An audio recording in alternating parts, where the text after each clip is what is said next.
The planet Angsha was a diamond-blue marble suspended in frost. Its triple suns cast pale rings across cobalt ice sheets, painting the nights with ghost light that made even metal shiver. In the walled refugee quarter of Cauldron City, hunger prowled like a feral machine, silent, efficient everywhere. Lyra Venn, once Captain Lyra of the Viridian Star Navy, no longer felt like the woman who had worn silver epaulets and commanded a 1,000-meter dreadnought. She felt like a shadow, shrinking in the snow.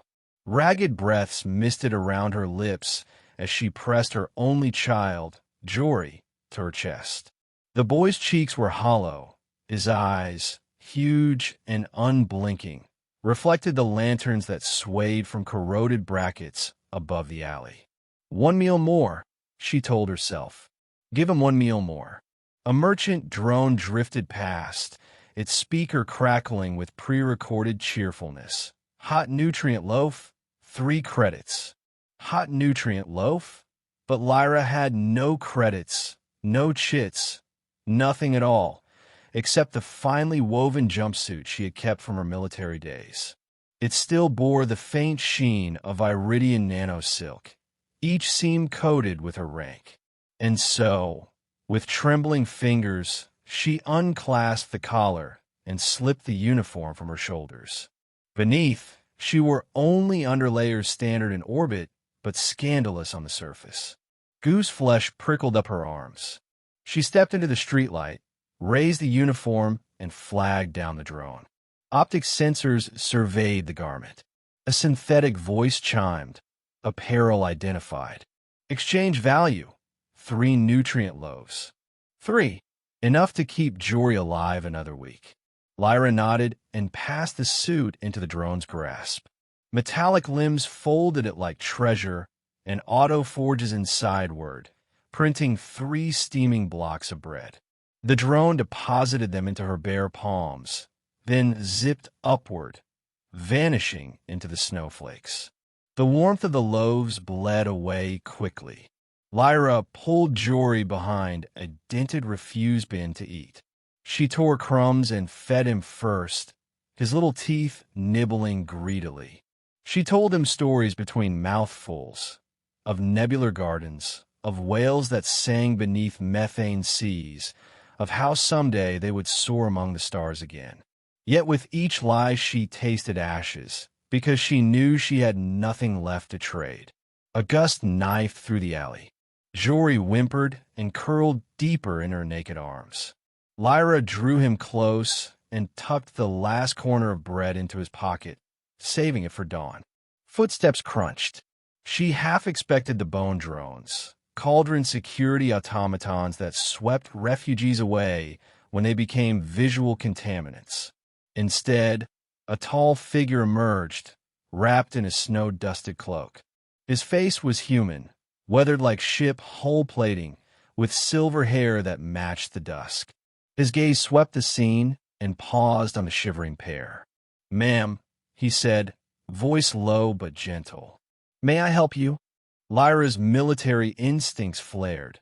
Assess, prepare, deflect. "We're fine, thank you." Her teeth rattled so violently that the words clacked together. "You'll freeze in minutes." He crouched, raising empty palms. "My name's Draven Holt. I'm a salvage engineer for the Terranade Corps. Our shelter's 2 blocks down. You and your boy can warm up. Shelters charge credits." She had none. Lyra shook her head. "We can't pay." Draven studied her for a long moment. Snow glazed his eyebrows. Then he unpinned the TAC insignia from his cloak, 2 concentric circles around a stylized torch, and pressed it into her hand. "This badge overrides the kiosk fees," he explained. "Come on." Lyra hesitated. Humans had liberated her homeworld, yes, but they were famous for backroom deals, for wanting something in exchange. She glanced at Jory, blue lips, eyelids fluttering. The choice vanished. Survival was a straight line. She stood, clutching Draven's torch pin and followed him through winding corridors of brick until the shelter's neon sign flickered overhead. Inside, recycled heat folded around them like a blanket. Steel benches circled radiant coils. Hologram stoves hissed, melting snow from refugees' boots. Draven guided Lyra to a privacy curtain, produced a sealed packet from his satchel, and handed it over. "Thermal suit," he said. "Adaptable fibers. Will mold to your physiology." Lyra pulled the suit on. It fit perfectly, emerald panels hugging her curves, reinforced knee pads reminiscent of her old naval gear. Shame flooded her. She had bargained away her dignity, and here a stranger offered better for free. Jory slumped asleep across 2 chairs, crumbs still on his chin. Draven draped a micro-quilt over the child and slid a nutrient bar into his pocket. Asterisk. "What?" Asterisk, Lyra whispered across the glow of a heater coil. "Why help us?" Draven leaned back, folding arms. "Because 30 years ago, on Orion's shoulder, a Viridian medic saved my sister's life. She handed me a canteen when I was the enemy. I promised myself I'd pay that debt forward." Lyra's heart stuttered. She remembered Orion's shoulder, the worst battlefield of the Brood Wars. Could it be she had treated his sister? How many wounded Terrans had she lifted on med gurneys, defying her own superior's orders? She couldn't know, but the possibility tightened her throat. The hours crept toward dawn. Refugees filed out to join work convoys. The shelter emptied. All through it, Draven remained, elbows propped on knees. Finally he spoke. "I have a ship in Dock 9. Harmonix. She's patched together, but there's room in the crew, if you want honest work and safe quarters." Lyra's breath caught. A ship meant freedom from cauldron squalor. It meant sky, stars, perhaps even a future where Jory would not flinch at drones. But she had traded her uniform, her identity, for bread. She was no one. "I'm not looking for charity," she said. "Good," Draven replied. "I don't offer charity. I offer partnership." He produced a datapad and thumbed open a contract. "Chief of Security and Navigation. Comes with a stipend and cabin for you and the boy. I read your service record on the refugee ledger. Captain Vin, you're more qualified than half the fleet." Lyra's pulse hammered. Somehow he had accessed restricted files. She reached for the pad and stopped. "My people will call me deserter." "Your people sold you a lie," Draven said, voice flinty now. "They burned your rank the moment the emperors fled. Let them bark at the stars. You have a child to raise." Lyra closed her eyes. Memories of engine fires and crushed hulls seeped in. Then the image of Jory sleeping, cheeks pink with borrowed heat, pushed them aside. She tapped the acceptance glyph. For months later, Harmonix sliced through pastel nebulae like a gull across dawn's surf. Its corridors smelled of fresh welds and cafeteria coffee. Jory chased maintenance drones, laughter echoing down the bulkheads. Lyra, clad in her new tactical suit, a mix of Terran canvas and Viridian plating, stood on the bridge, mapping jump points. Draven stepped beside her, offering a mug. "We're ahead of schedule. Cordell Station has a surplus of evac kids. They'll need placement. Think Jory could use some friends." Lyra sipped coffee. She had almost forgotten flavors other than desperation. "He talks nonstop about seeing other worlds," she admitted, "but he's still shy. Give him time." Draven smiled. "He sees you stand unbroken each day. That's lesson enough." On their final approach, alarms shrilled, pirate vessels blocking the trade lane. Lyra's instincts flared alive, crisp as the taste of ozone. She took the helm, fingers dancing across hollow keys. Harmonix spiraled, thrusters roaring blue arcs between asteroid shadows. Incoming fire splashed across the shields like fireworks. Draven manned weapons, eyes shining with trust. Together they wove through the lethal web, until a pirate cruiser loomed broadside, priming ion cannons.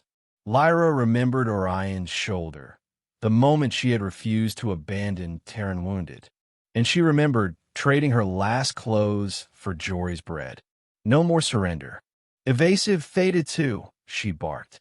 Harmonix ducked under the cruiser's belly. Draven launched a daisy chain of chaff flares that blinded enemy sensors. Then Lyra pulsed the afterburners, skimming along the cruiser's own shields so snugly their plating sparked. The pirate gunners dared not fire for fear of rupturing themselves. Harmonix shot clear and punched hyperspace, leaving the raiders stranded in their own confusion. When the swirl of pseudo-color settled into stars again, the bridge fell silent but for the hum of the drive. Draven exhaled a long, slow breath, then laughed, a sound raw and joyous. Remind me never to question a Viridian ace. Lyra allowed herself a grin. Heat bloomed in her chest, equal parts adrenaline and pride. She was herself again, yet more. A captain not by imperial decree, but by choice and trust and survival. Docking at Cordell Station. Station Master Yao, a stooped man with august monocles, oversaw the intake of orphans and refugees. Jory hid behind Lyra's leg at first, staring at the swirl of new faces. Then another small boy rolled a magnetic ball toward him. Jory rolled it back. Laughter erupted. Ice melted. Lyra knelt. You can play while I talk business, Starling. He nodded and scampered after the ball. Inside Yao's office, Lyra negotiated supply exchanges. Harmonix would ferry medical crates to frontier outposts in return for fuel cells and school modules. Yao stamped the agreement, impressed by both her credentials and the ship's performance logs. As she turned to leave, she saw Draven waiting in the corridor, hands in pockets. How's the fleet commander role feel? He teased. Lyra lifted a brow. Exhausting. Gratifying. Like piloting a phoenix made of duct tape and miracles. They walked together toward the observation deck, where panes of crystal displayed a spray of galaxies. Children chased maintenance drones across the mezzanine. Jory darted among them, cheeks flushed, the healthiest color she had seen on him since their escape. I keep thinking, she said softly, about that night in Cauldron Snow, how a stranger's kindness pivoted our entire world. Draven leaned on the railing. Kindness is just gravity for the soul. We orbit each other, pull each other back from dead space. Lyra studied his profile, the scar across his jaw, the smile barely contained. Something warm and unsettling stirred in her ribcage. He caught her gaze. We're meeting the Comms Guild at 1800, he said, voice suddenly shy. Maybe after we could, watch the meteor showers from the dorsal array. Jory's welcome too, of course. Lyra's lips curved. We'll be there. 1 year later. The Harmonix was no longer patched together. She gleamed with new alloy ribs. Her crew had grown, a collage of exiles, techs, medics, and those no one else claimed. They called her the Hearth Ship because no refugee left her cold. Tonight she hovered in low orbit over a terraforming moon, releasing seed pods that burst into bioluminescent spores. On the observation deck, Lyra stood between Draven and Jory. The child, now sturdy and bright-eyed, clutched their hands. Streaks of cosmic light painted the dome. Below, the barren moon began to glow with nascent life. It looked like a lantern in a dark alley, one Lyra remembered vividly, where frost had once bitten her bones. She turned to Draven. Do you ever regret it? Giving away your cloak, your torch pin, trusting a stranger. Draven shook his head. Every day I see this. He gestured at the moon blossoming below. I know the math checks out. One act of mercy equals infinite returns. Lyra slipped her arm through his. Then let's keep the ledger growing. Jory pressed close, listening. Mama, he said, what's mercy? Lyra knelt, so their eyes met. Mercy, she said, is when someone gives you more than you dare to ask for, and then shows you how to pass it on. Jory considered, then nodded with solemn wisdom beyond his years. Can we give it too? We already are, Draven whispered, ruffling the boy's hair. Above them the stars wheeled, each point a promise. And in the warm hum of the Harmonix, among friends forged from hunger, hope, and simple human grace, Lyra Venn understood that she had not merely survived, she had begun again.